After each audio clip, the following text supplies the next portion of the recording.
राष्ट्र सर्वप्रथम, राष्ट्र सर्वप्रथम, राष्ट्र सर्वप्रथम, राष्ट्र सर्वप्रथम। राष्ट्र सर्वप्रथम की बात कार्यक्रम में आप सभी राष्ट्रवासियों का हार्दिक स्वागत है।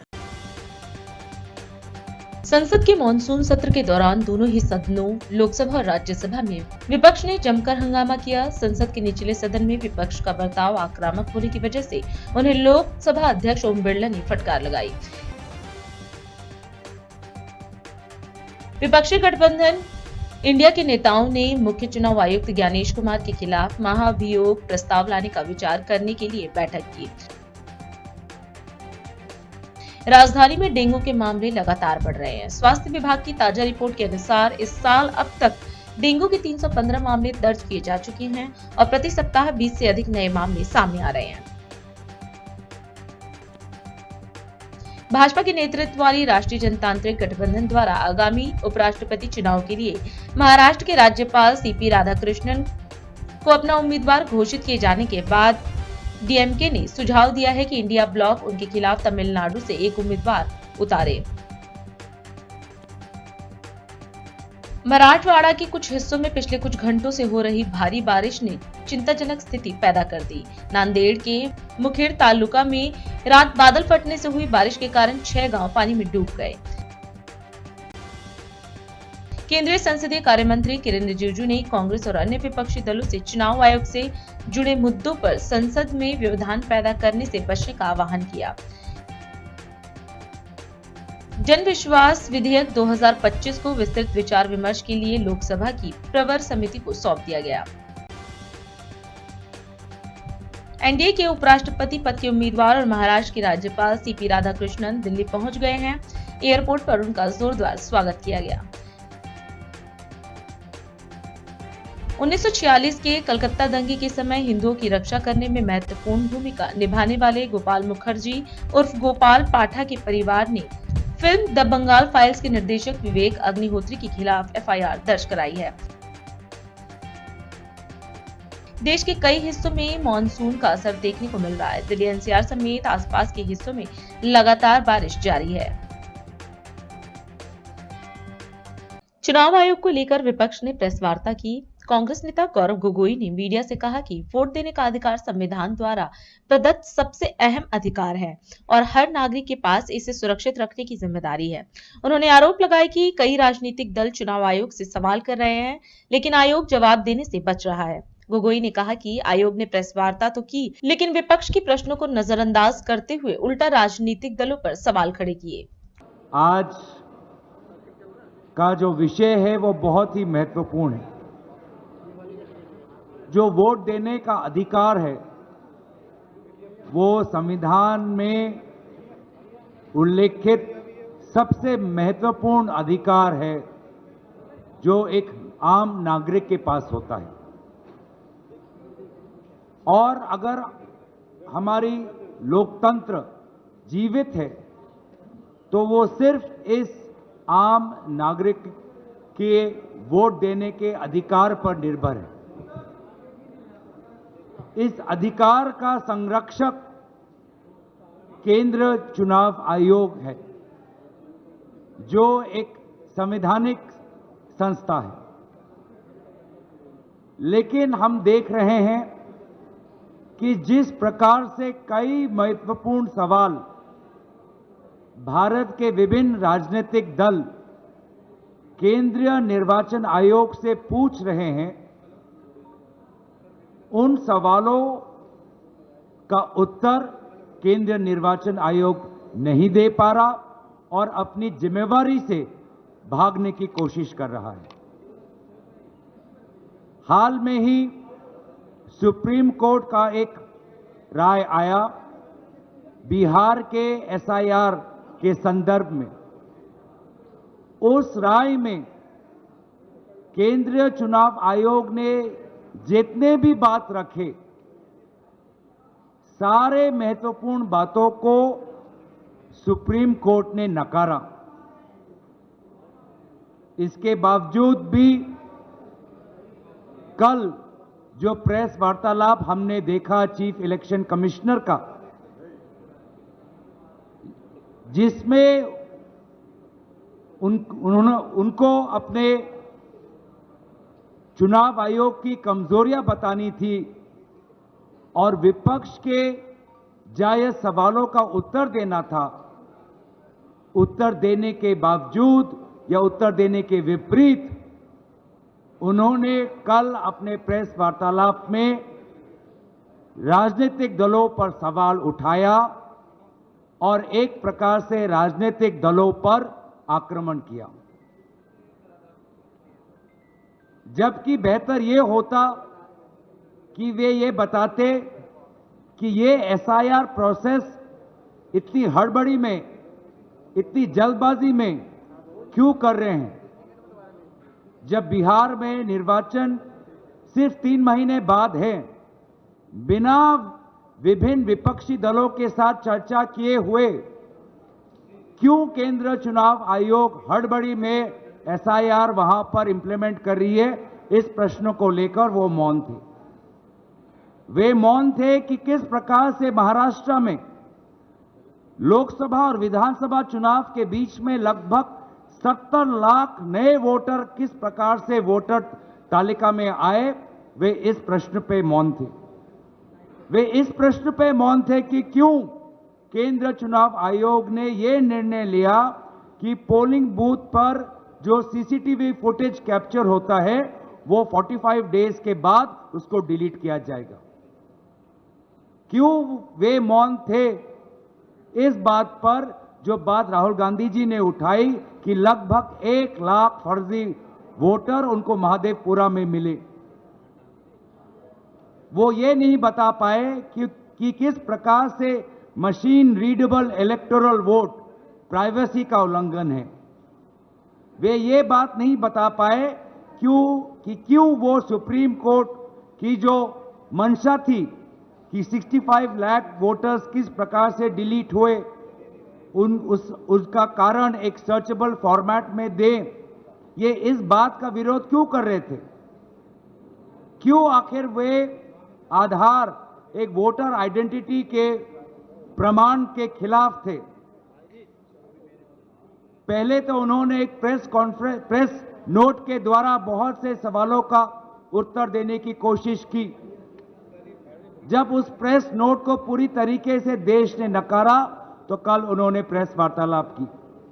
लेकिन प्रेस वार्तालाप में जो उनकी संवैधानिक कर्तव्य है कि एक निष्पक्ष चुनाव हो, फ्री एंड फेयर इलेक्शन हो, उन्होंने पूरी तरीके से अपने इस जिम्मेवारी को नकारा। और इसीलिए साफ साफ जाहिर होता है कि अब चुनाव आयोग ऐसे कुछ अफसरों के कमान में है जो निष्पक्ष नहीं, साफ साफ एक पक्ष लेते हैं।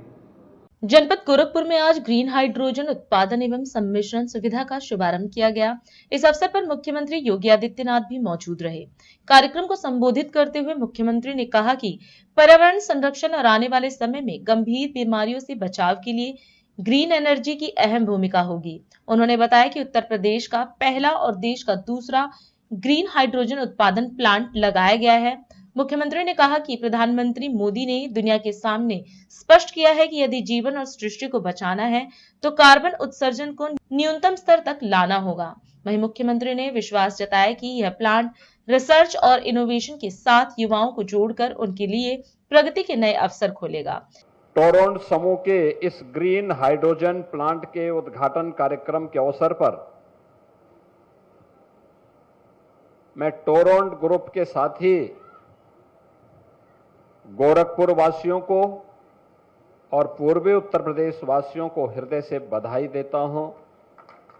जन्माष्टमी की मंगलमय शुभकामनाएं भी देता हूं।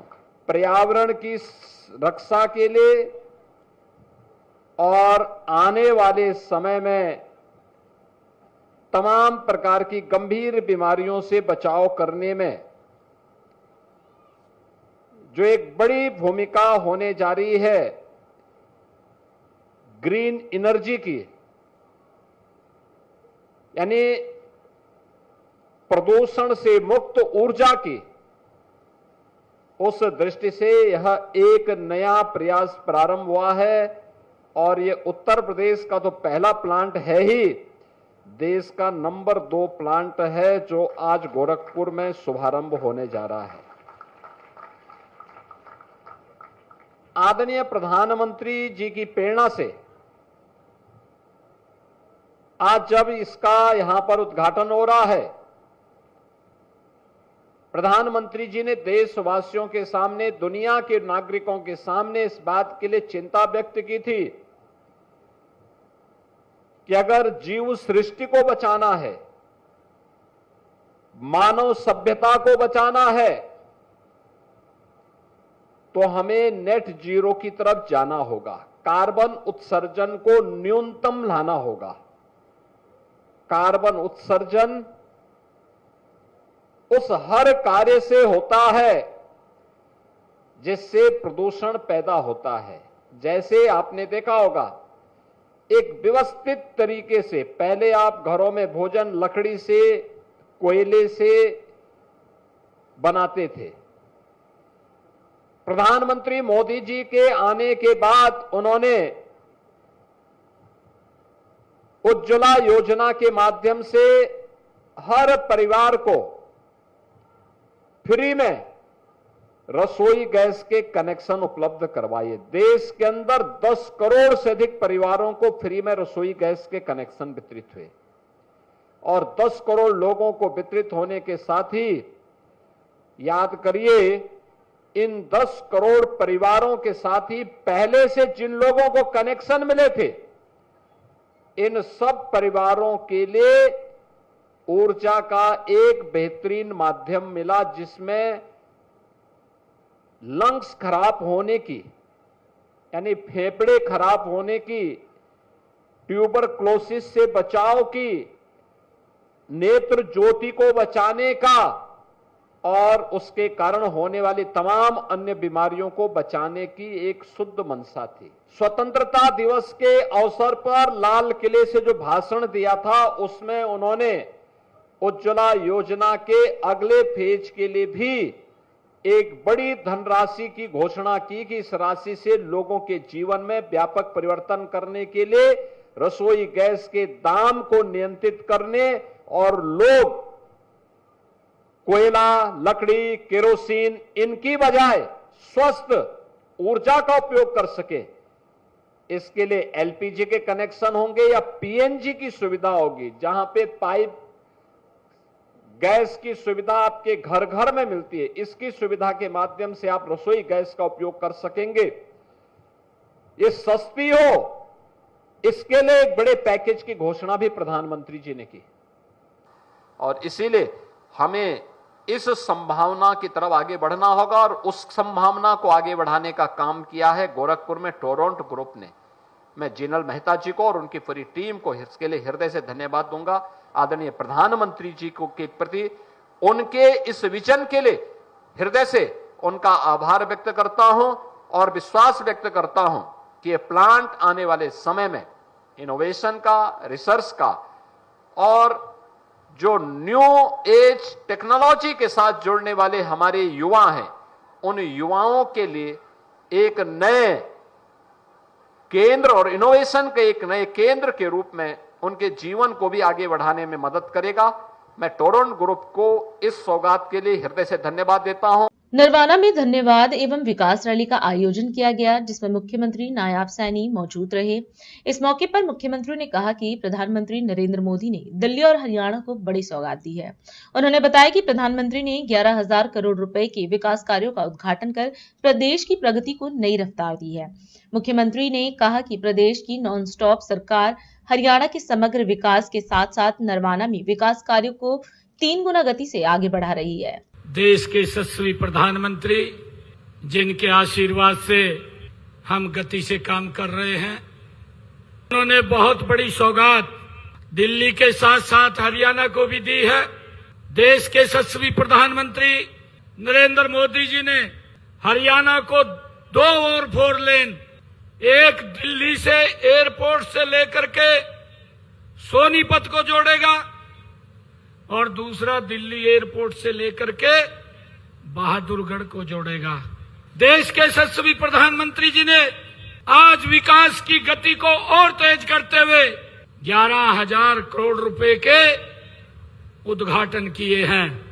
और मुझे खुशी है कि अब उनके उद्घाटन करने से और जो 2,000 करोड़ रुपए के उन्होंने ये शिलान्यास के कार्यक्रम रखे हैं, जो समय है दिल्ली से अगर कटरा जाएंगे तो 6 घंटे में पहुंच जाएंगे, दिल्ली से अगर चंडीगढ़ जाएंगे 2.5 घंटे में पहुंच जाएंगे। इस गति से नरेंद्र मोदी जी ने आज विकास कार्यों को प्रगति दी है। मुझे यह भी खुशी है कि जिला जींद में यह धरती हरियाणा की ही नहीं बल्कि पूरे प्रदेश की राजनीति, संघर्ष और जन जागरण की ये धरती ये गवाह रही है। मित्रों, आज जब हम सब यहाँ पर एक रैली के रूप में एकत्र नहीं हुए बल्कि नरवाना की नई तस्वीर और इसके सुनहरे अवसर की, एक भविष्य की एक मजबूत नींव रखने के लिए हम सब यहाँ इकट्ठे हुए हैं। आज मैंने नरवाना विधानसभा क्षेत्र के यहाँ विकास कार्यों के लिए आज अभी आने से पहले मैंने नीचे 206 करोड़ 32 लाख रुपए के लागत की 19 परियोजनाओं के उद्घाटन और शिलान्यास करने का मुझे अवसर मिला है। मैं बताना चाहूंगा कि आज मैंने यहाँ नरवाना के विकास के लिए 37 करोड़ 25 लाख रुपए लागत की 7 के उद्घाटन व 169 करोड़ रुपए की लागत के हमने 12 शिलान्यास आज यहाँ पर किए हैं, जो विकास की एक नई गति देंगे। ये हमारी सरकार 3 गुना गति से भाइयों इस क्षेत्र का विकास करने के लिए प्रतिबद्ध है। आप सब इतनी संख्या में आए हैं, मैं आप सबका दिल से बहुत बहुत धन्यवाद करता हूँ। अभी समय है एक ब्रेक का, हम चलते हैं ब्रेक पर। आप कहीं जाए नहीं, छोटा सा break.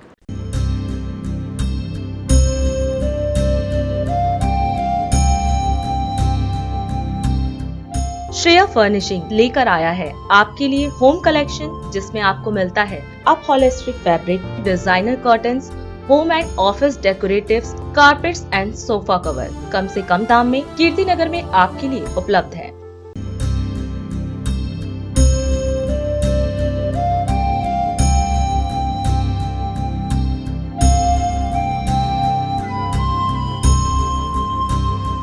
Kamal Buildtech Private Limited, fulfilling promises. With our professional team and experience of delivering projects in past, we guarantee you peace of mind and top quality work in an affordable price.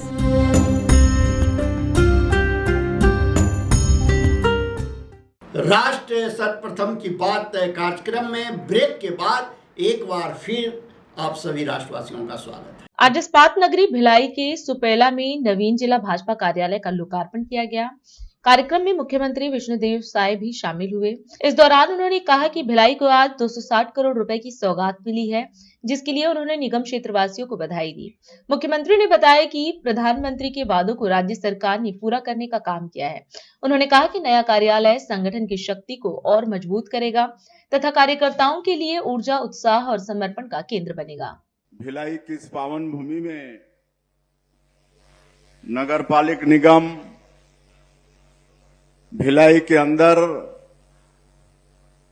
260 crore रुपए के भूमि पूजन और लोकार्पण कार्यक्रम में आज हम लोगों के बीच संभ्रांत नागरिक बंधुओं, मातृशक्ति माताएं बहनें, युवा साथी और मीडिया के मित्रों,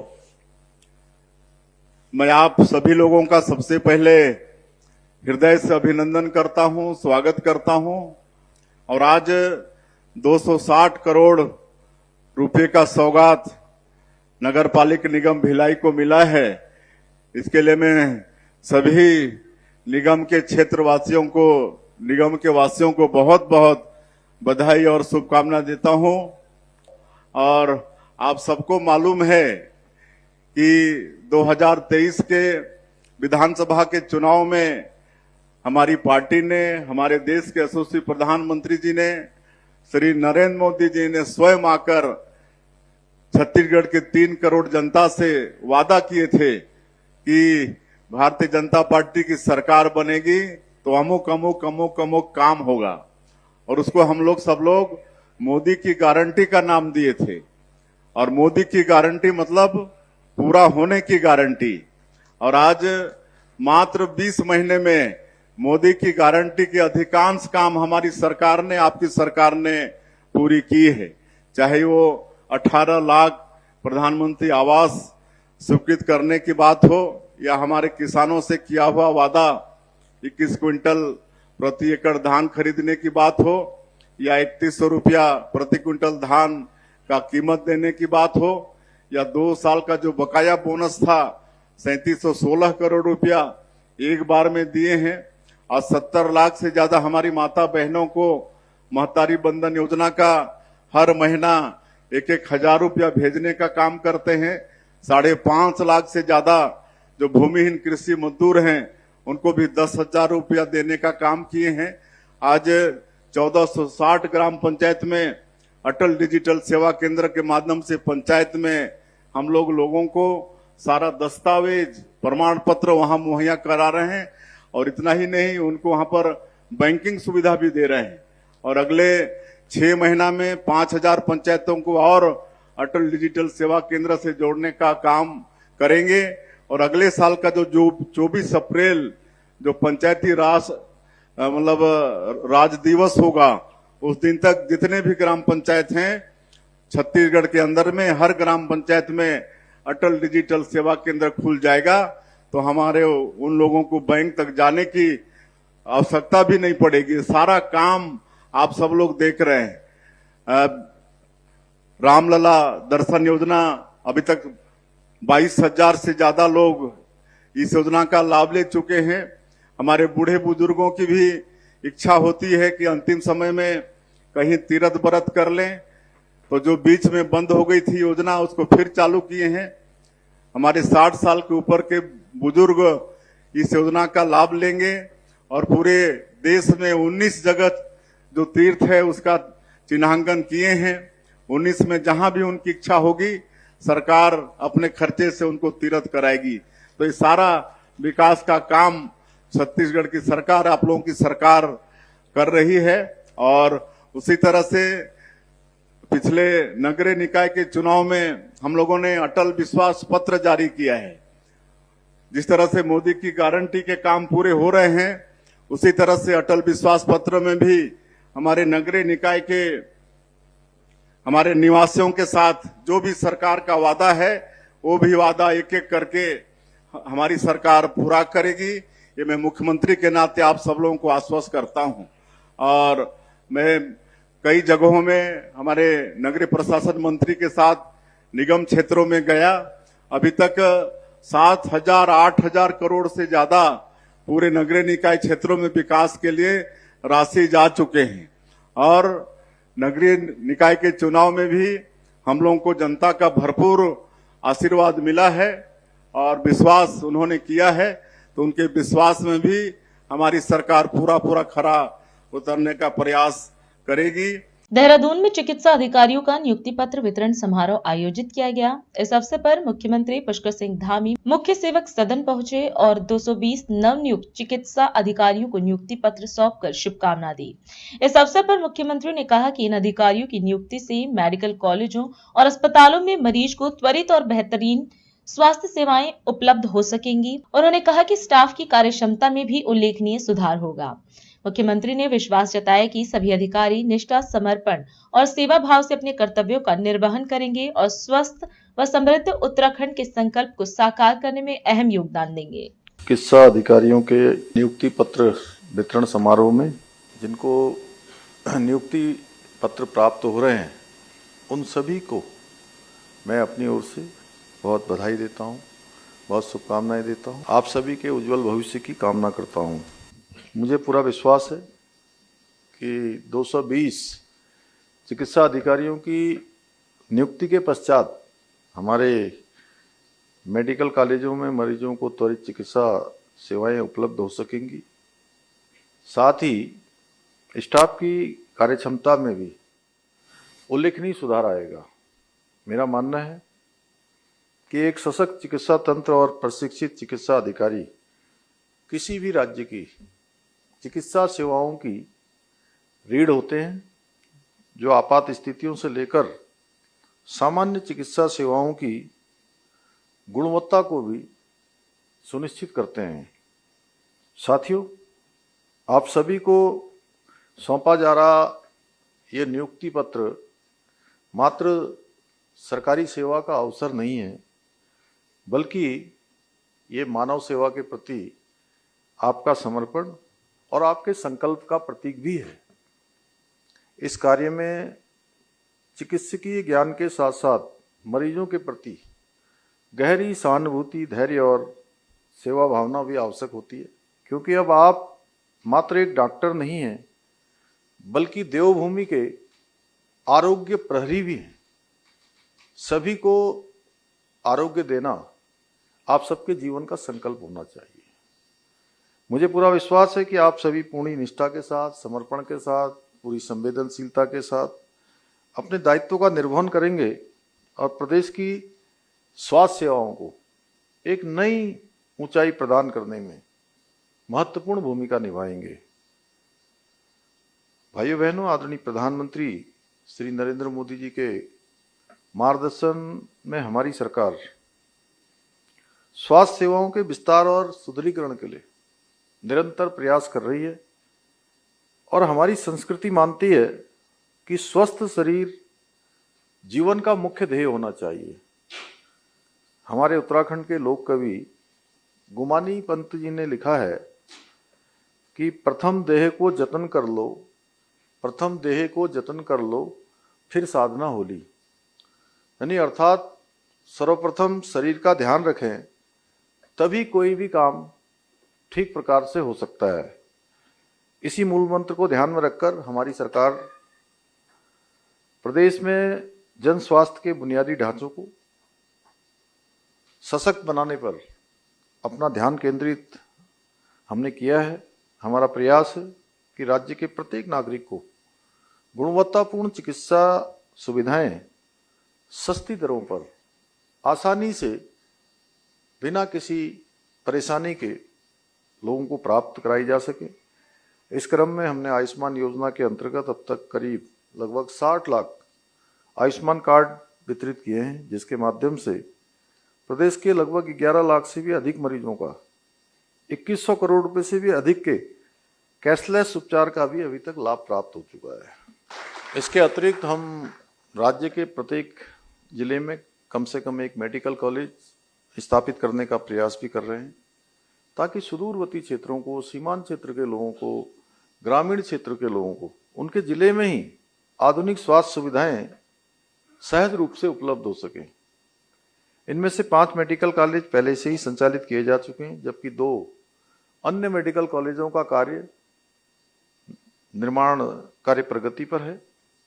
इतना ही नहीं, देहरादून, हल्द्वानी और श्रीनगर मेडिकल कॉलेजों में सुपर स्पेशलिटी विभाग भी स्थापित किए गए हैं, जहां कार्डियोलॉजी, न्यूरोसर्जरी, न्यूरोलॉजी जैसे अत्याधुनिक चिकित्सा सुविधाएं उपलब्ध कराई जा रही हैं।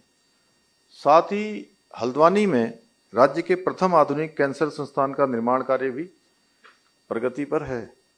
इसके साथ साथ हम राज्य के प्रत्येक क्षेत्र के लिए हेली एम्बुलेंस सेवा भी प्रारंभ कर चुके हैं। अभी कुछ बीच में दुर्घटना के कारण से वो बाधित हुई है, और ये सेवा भी हमारी सुदूरवर्ती क्षेत्र के लोगों के लिए एक बहुत जीवन रक्षक साबित हो रही है। इसी विश्वास के साथ आप सभी को एक बार फिर से बधाई देते हुए, शुभकामनाएं देते हुए और आप सबके उज्जवल भविष्य की कामना करते हुए मैं अपनी बात को समाप्त करता हूं। धन्यवाद। और अधिक खबरों के लिए आप हमारे YouTube चैनल दैनिक इंडिया दर्पण को अभी सब्सक्राइब करें और नोटिफिकेशन के लिए बेल आइकन को प्रेस करना ना भूलें।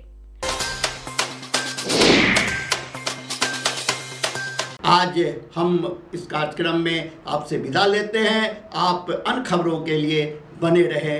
राष्ट्र सर्वप्रथम, वंदे मातरम, जाग उठा है भारत। राष्ट्र सर्वप्रथम, राष्ट्र सर्वप्रथम।